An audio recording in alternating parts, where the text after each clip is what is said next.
Hai guys, hari ini kami akan berkeliling di sekolah kami yaitu SMA Stella Maris. Tapi sebelum itu perkenalkan, nama saya Ricky.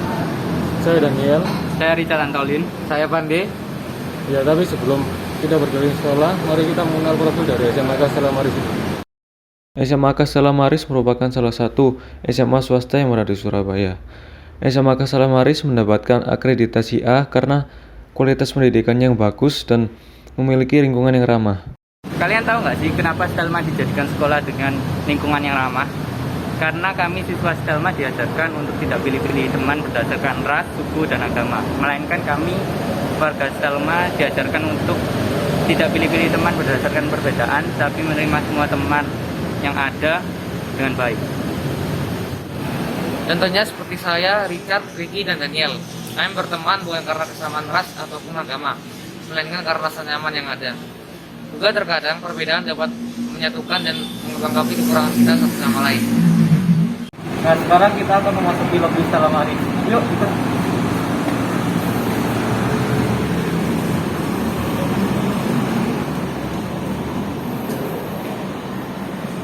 Nah, sekarang di sini kita udah di lobi Stella Maris. Biasanya digunakan untuk menunggu jemputan, dan ada juga ruang administrasi, ruang wakil kepala sekolah, dan ruang kepala sekolah.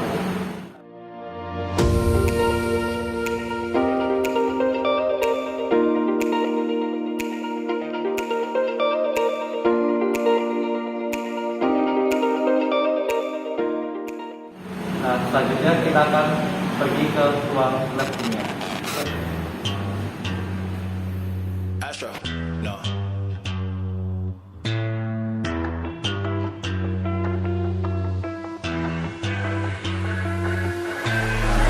What you know about rolling down in the deep? When your brain goes numb, you can call that mental freeze. When these people talk too much, put that shit in slow motion. Yeah, I feel like an astronaut in the ocean. Ay, what you know about rolling down in the deep? When your brain goes numb, you can...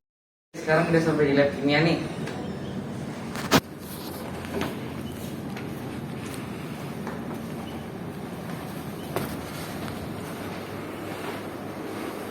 Nah, biasanya di sini digunakan oleh murid SMA Stella Maris untuk melakukan praktikum pada pembelajaran kimia.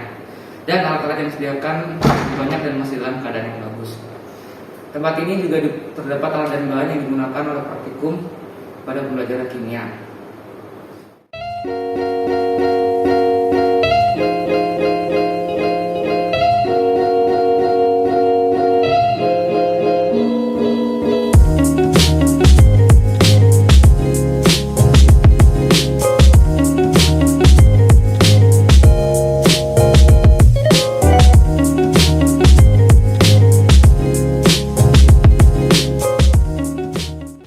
Nah, selanjutnya kita akan ke ruang gamelan, guys. Ikutin terus.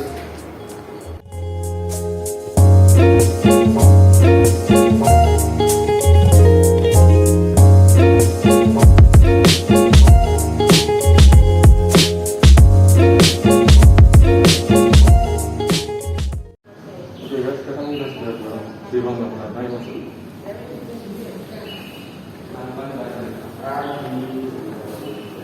Kami dari kelompok 4 dari IPA 1 ini menanyakan beberapa sekitar garap, karawitan, dan geni. Oke.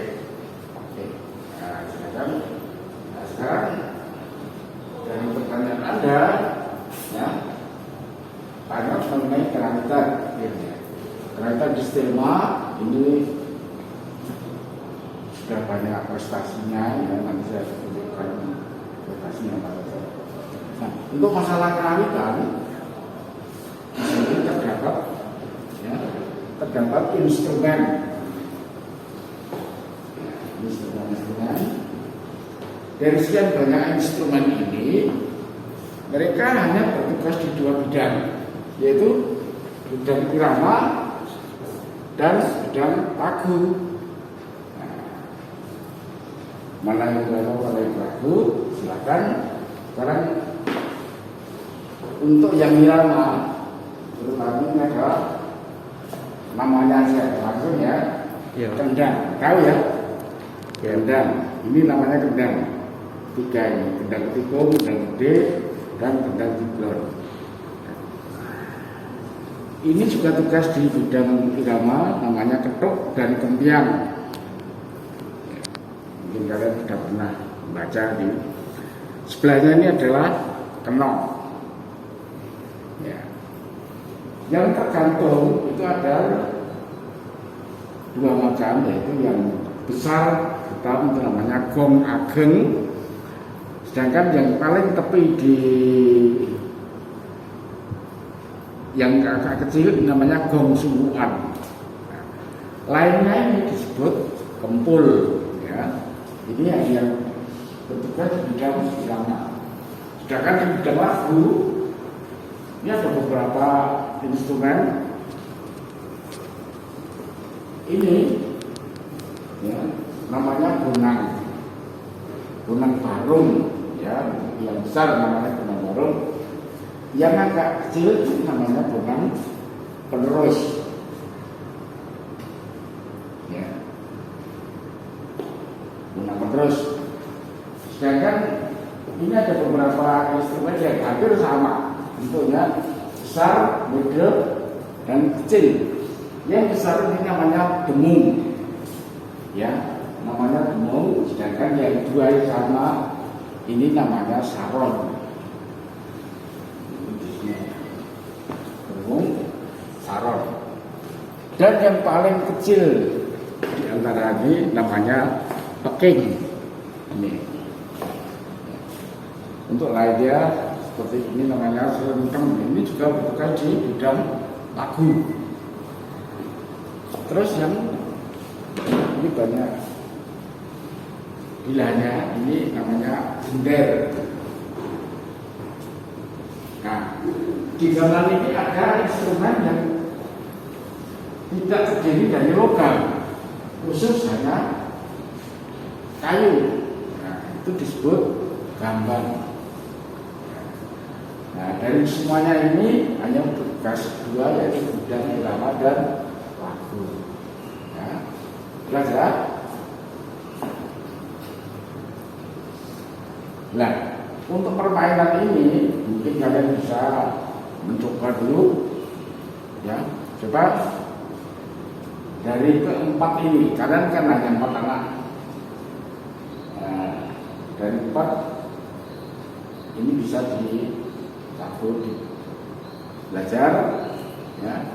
Kalian ada salah satu syuting nanti biasa coba.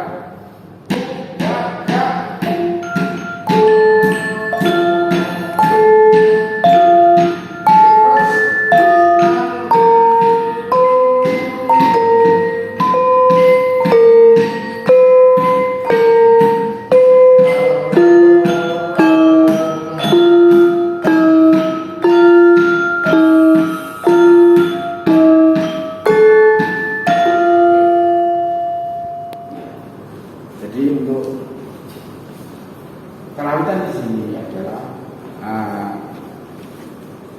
kalian harus betul-betul mempelajari teknologi atau teknik dari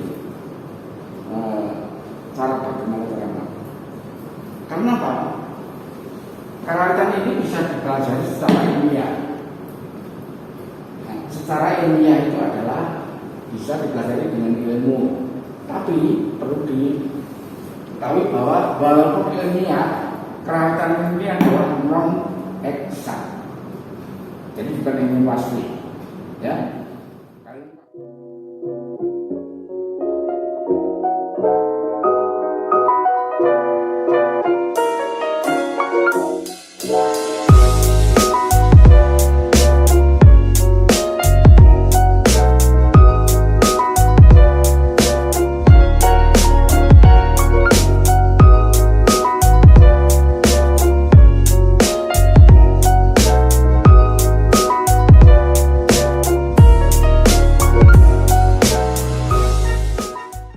Kami juga sebagai murid Stella Maris ingin melestarikan dan menyebarluaskan agar dikenal oleh orang banyak dan kancah dunia.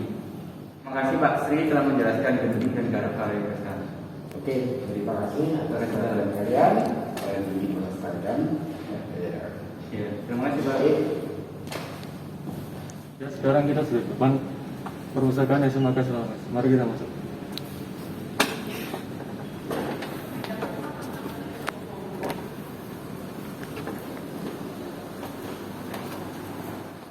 Perusahaan di SMA Kasela Maris ini biasanya digunakan murid untuk membaca dan meminjam buku. Namun selain membaca dan meminjam buku, murid-murid Kasela Maris juga sering mengerjakan tugas di sini.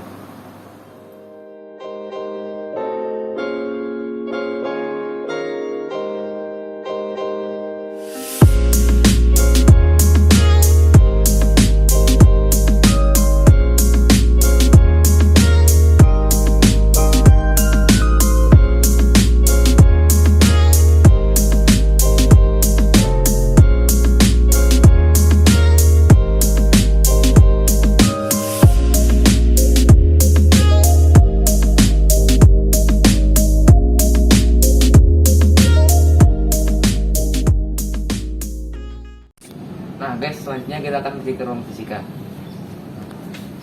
Nah guys, sekarang kita udah sampai di ruangan lab fisika nih.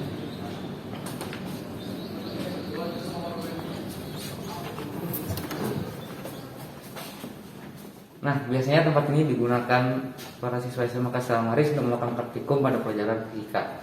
Dan juga alat-alat yang disediakan cukup banyak dan sangat lengkap. Contohnya seperti statif, timbangan beban untuk praktikum, dan alat-alat lainnya.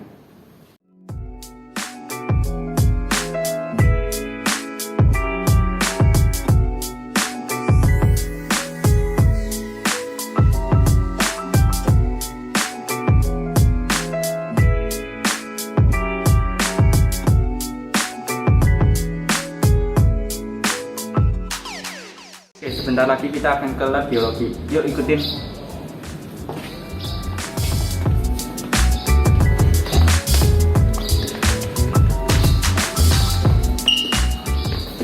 Oke, kita sudah sampai ke lab biologi.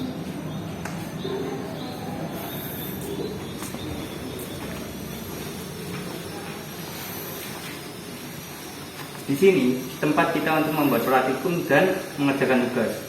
Di sini terdapat alat-alat yang cukup banyak seperti mikroskop, pipet, dan baterai.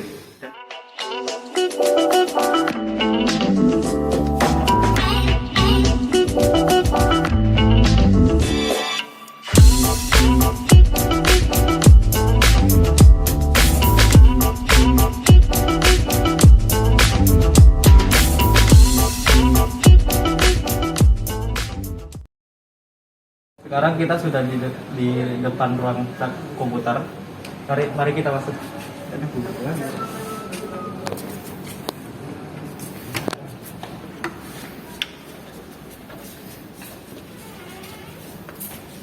Nah, di sini tempat lab komputer. Jadi di sini ditempatkan untuk berbagai kegiatan seperti membahas materi, menonton film, dan juga untuk mengerjakan tugas yang berhubungan dengan komputer. Dan juga ada beberapa untuk melakukan ekskul IT bagi siswa yang mengikuti ekskul tersebut.